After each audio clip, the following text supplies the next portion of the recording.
A steel test was conducted on a mild steel bar.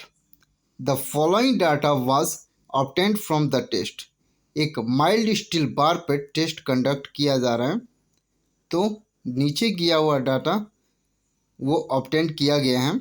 देखो, diameter of the steel bar दिया हुआ है, diameter of the steel bar दिया हुआ है 3 सेंटीमीटर। देखो, और gauge length of the bar भी दिया हुआ है तुम्हारा, एल हो गया, एल हो गया ये 20 सेंटीमीटर। ठीक है। Load at elastic limit, load at elastic limit भी दिया हुआ है 250 किलो न्यूटन, लेकिन इसके वजह से कितना एक्सटेंशन हो रहा है बार में ये नहीं दिया गया है। ठीक है, लेकिन extension at load of 150 kilo newton is equal to 0.21 mm ये दे दिया है। 150 किलो न्यूटन लोड पे कितना एक्सटेंशन हो रहा है ये दे दिया है।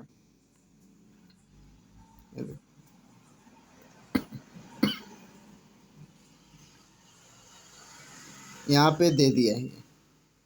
ठीक है, तो हम लोग जब स्ट्रेन निकालेंगे ना, तो यही लोड को हम लोग कंसीडर करेंगे। देखो, मैक्सिमम लोड, मैक्सिमम लोड जो तुम्हारा ये सह सकता है माइल्ड स्टील बार, वो 380 किलो न्यूटन यहाँ दे दिया है, 380 kilo Newton. Total extension, total extension क्या है? टोटल एक्सटेंशन जो है वो 60 mm हो गया, दे दिया गया है। Diameter of the rod at the failure is equal to 2.25 centimetre. ये डायमीटर ऑफ द रड, जब रड फेल किया उस समय उसका जो डायमीटर है वो 2.25 सेंटीमीटर दे दिया है। ठीक है, तो हम लोग को डिटरमाइन क्या करना है? द यंग्स मॉडुलस, ये the Young's modulus, the stress at elastic limit, ये the stress at elastic limit, the percentage elongation, ये and the percentage decrease in area, ये। तो चारों हम लोगों को फाइंड आउट करना है। अब चलिए सॉल्यूशन की तरफ हम लोग चलते हैं और देखते हैं इसको सॉल्व कैसे करते हैं। ठीक है, तो हम लोग सबसे पहले एरिया निकालेंगे रॉड का। ठीक है, तो एरिया यहाँ पे देखते हैं। एरिया का क्या फार्मूला होता है? π/4 d square, then π/4 d square. D यहाँ पे दिया हुआ है क्वेश्चन में, देखिए diameter of steel bar 3 centimetre दिया हुआ है ना, ये पुट कर दिए हम यहाँ पे, ये यहाँ पे पुट कर दिए यहाँ पे। ठीक है, तो इसको जब हम सॉल्व किए, और पाई का वैल्यू 3.14 होता है जैसा कि आप लोगों को पता है ये। ठीक है, तो इसको जब सॉल्व करेंगे तो 7.0685 सेंटीमीटर स्क्वायर आ जाएगा। ठीक है, एरिया। अब जब उसको मीटर स्क्वायर में हम लोग कन्वर्ट करेंगे तो 7.0685 इंटू 10⁻⁻4 मीटर स्क्वायर आ जाएगा। ठीक है, अब ये कन्वर्ट कैसे किए हैं ये भी यहाँ पे सॉल्व किया हुआ है मैंने। सेंटीमीटर स्क्वायर को अगर मीटर स्क्वायर में कन्वर्ट करेंगे तो आप, सिंस 1 मीटर में 100 सेंटीमीटर होता है, 1 मीटर में 100 सेंटीमीटर होता है, आप लोगों को पता है ना। तो 1/100 कर दिए। ठीक है, इसका जब स्क्वायर किए तो 1/10,000 आ गया मीटर स्क्वायर। तो 10,000 को 1/10⁴ लिख सकते हैं मीटर स्क्वायर। देन ये जब 10⁴ ऊपर में जाएगा तो माइनस में हो जाएगा इसका वैल्यू। ठीक है, तो 10⁻⁻4 मीटर स्क्वायर आ जाएगा। अब देखिए इस पर आते हैं। To find Young's modulus, first calculate the value of stress and strain within elastic limit. ठीक है, यंग्स मॉडुलस फाइंड आउट करने के लिए हम लोग सबसे पहले स्ट्रेस और स्ट्रेन निकालना पड़ेगा हम लोगों को। स्ट्रेस और स्ट्रेन निकालना पड़ेगा इलास्टिक लिमिट के अंदर में, ठीक है, with in elastic limit. The load at elastic limit is given. देखो लोड दिया हुआ है यहाँ पे, ये जैसा हम पहले बता रहे थे ना, लोड एट इलास्टिक लिमिट, यहाँ पे लोड एट इलास्टिक लिमिट दिया हुआ है, ठीक है, 250 किलो न्यूटन। लेकिन इसके वजह से एक्सटेंशन कितना हो रहा है ये नहीं दिया है, ठीक है, इसके वजह से एक्सटेंशन नहीं दिया है, यही यहाँ पे लिखा हुआ है। The load at elastic limit is given but the extension corresponding to the load at elastic limit is not given, ठीक है, but a load of 150 kilo newton which is within elastic limit and corresponding extension of 0.21 mm are given. देखो यहाँ पे लिखा हुआ है, देखो question में ये दिया हुआ है, extension at a load of 150 kilo newton is equal to 0.21 mm, ये क्वेश्चन में दिया हुआ है पहले से हम लोग का, ठीक है। Hence these values are used for stress and strain within elastic limit. Stress and strain को कैलकुलेट करने के लिए यही वैल्यू को हम लोग पुट करेंगे। कौन सा? ये 150 किलो न्यूटन और 0.21 mm जो एक्सटेंशन हो रहा है इसके वजह से, ठीक है। अब आगे आइए, देखिए यहाँ पे क्या है, स्ट्रेस का फार्मूला क्या होता है, लोड बाय एरिया। तो लोड क्या है 150 किलो न्यूटन, जो कि क्वेश्चन में दिया हुआ है, यहाँ देखिए 150 किलो न्यूटन है ना, यही 150 किलो न्यूटन को यहाँ पे हम यहाँ पे पुट कर दिए। और एरिया हम पहले निकाल चुके थे, यहाँ पे देखिए एरिया निकाले थे, ये देखो ये एरिया हम निकाले हुए थे, इस एरिया का वैल्यू यहाँ हम पुट कर दिए, ये देखो इस एरिया का वैल्यू यहाँ हम पुट कर दिए, ठीक है। और जब इसको कैलकुलेट करोगे, ठीक है, किलो न्यूटन को हम कन्वर्ट कर दिए न्यूटन में, जिसके लिए हम 1000 से मल्टीप्लाई कर दिए। Then 1 kilo newton is equal to 1000 newton होता है, जैसा कि आप लोगों को पता है, ठीक है। तो stress is equal to, stress sigma से डिनोट करते हैं, तो स्ट्रेस इज इक्वल टू क्या हो जाएगा तुम्हारा, stress is equal to 21,220.9 into 10⁴ newton per metre square आ जाएगा, ठीक है। और स्ट्रेन इज इक्वल टू क्या होता है फार्मूला तुम्हारा, इंक्रीज इन लेंथ और एक्सटेंशन बाय ओरिजिनल लेंथ और गॉज लेंथ।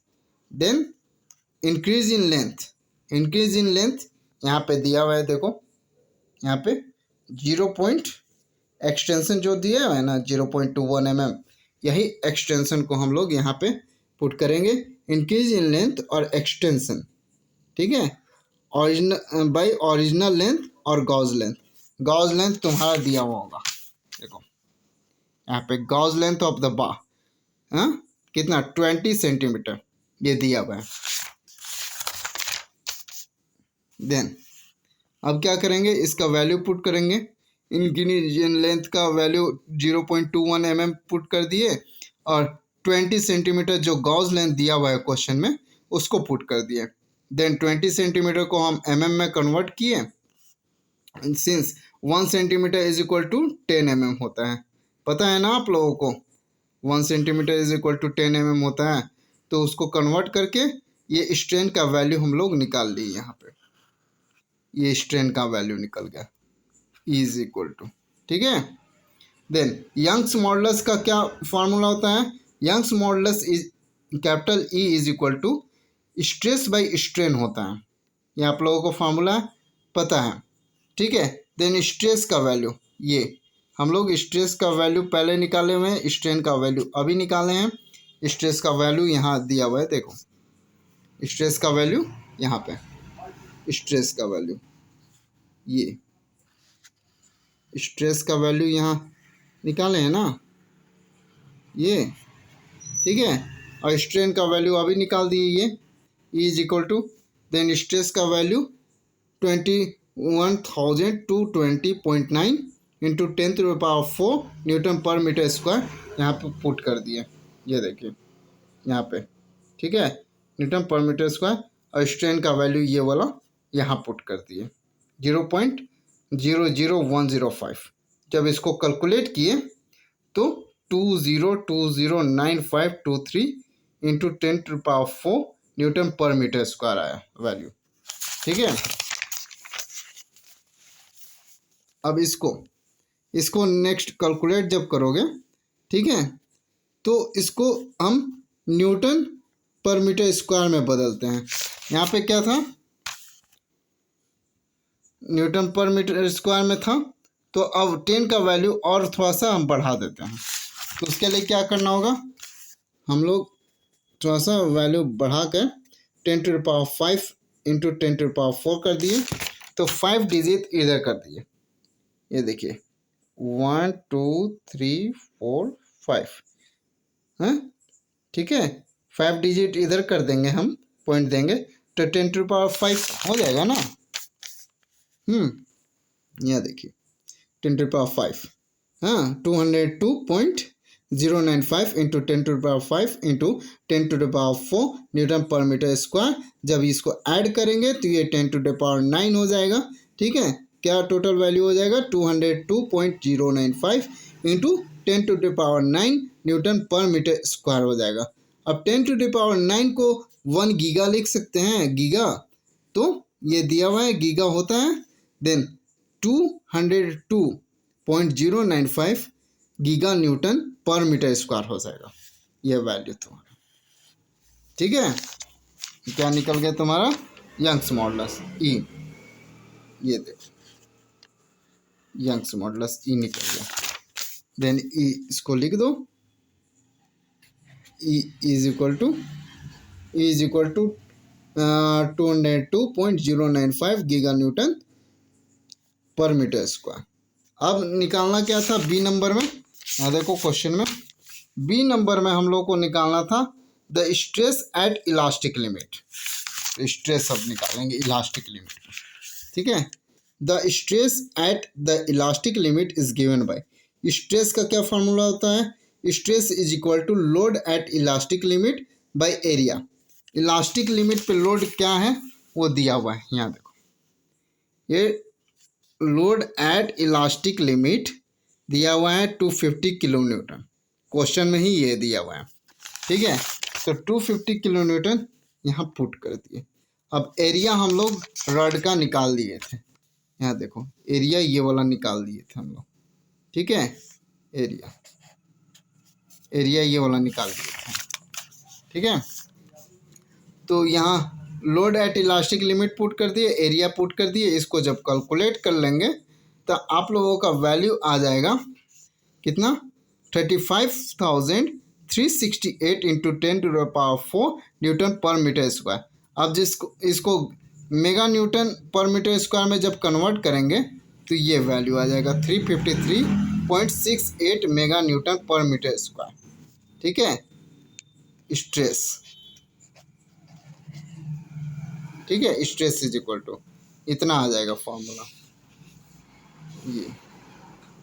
ये आ गया, ठीक है। यहाँ पे दिया हुआ है 10⁶ इज इक्वल टू मेगा होता है, तो यहाँ पे हम 10⁶ आ गया था कैलकुलेट करने पे, तो उसको मेगा न्यूटन में हम लोग कन्वर्ट कर दिए, ठीक है।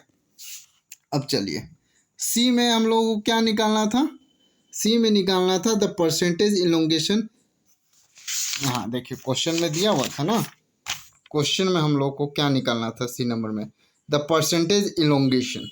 तो परसेंटेज इलोंगेशन के लिए हम लोग यहाँ पे देखिए percentage elongation is obtained as, percentage elongation का फॉर्मूला निकालेंगे, क्या है लिखेंगे, total increase in length by original length और गॉज लेंथ इंटू 100, ये करेंगे, ठीक है। Then total increase in length, यहाँ क्वेश्चन में दिया हुआ है देखो, total increase in length, total extension 60 mm, total extension 60 mm दिया हुआ है, ठीक है। तो वही 60 mm को हम लोग यहाँ पुट कर दिए, और ओरिजिनल लेंथ और गॉज लेंथ ये भी क्वेश्चन में दिया हुआ है तुम्हारा, यहाँ देखो, और gauge length of the bar 20 centimetre ये दिया हुआ है। देन ये पुट कर दिए यहाँ पे, ठीक है, इंटू 100 कर दिए। इसको जब सॉल्व करोगे, ठीक है, तो ये आ जाएगा तुम्हारा 30%।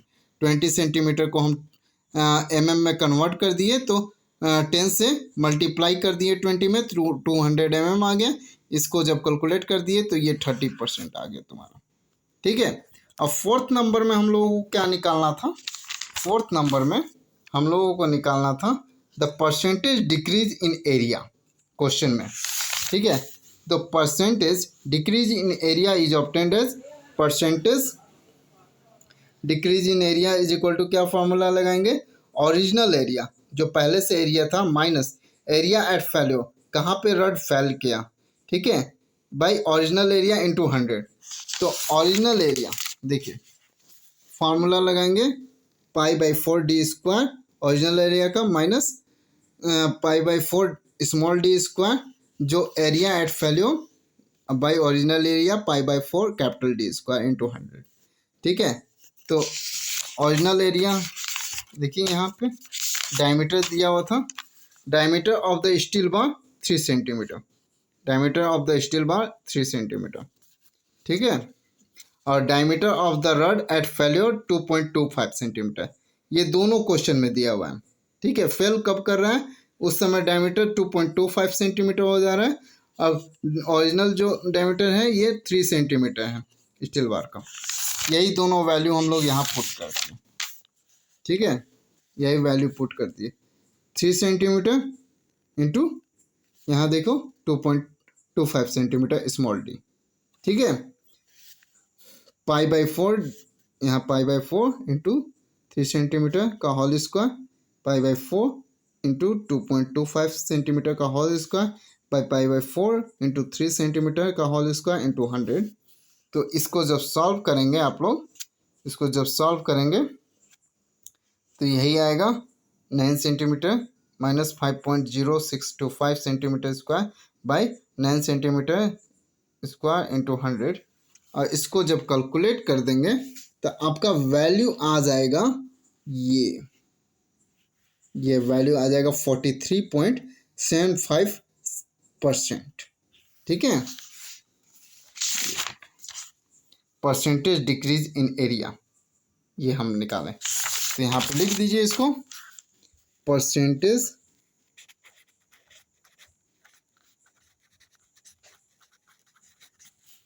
Decrease in area is equal to 3.93 43.75% ये आ गया, ठीक है। इसको कैलकुलेट करने पे यहाँ से गए थे हम, ये तो फाइनल वैल्यू हम लोग को ये मिल गया, ठीक है। तो हम लोग का क्वेश्चन सॉल्व हो गया, हम लोग का चारों वैल्यू निकल गया। देखिए हम लोग निकाल दिए यंग्स मॉडुलस। यंग्स मॉडुलस कहाँ निकाले थे? यंग्स मॉडुलस देखिए, यंग्स मॉडुलस यहाँ पे ये is equal to 202.095 giga newton per metre square, और स्ट्रेस जो निकाले थे वो 353.68 mega newton per metre square. और C number the percentage elongation जो है वो निकाले 30%, and the percentage decrease in area वो निकाले हम 43.75%, ठीक है। चलिए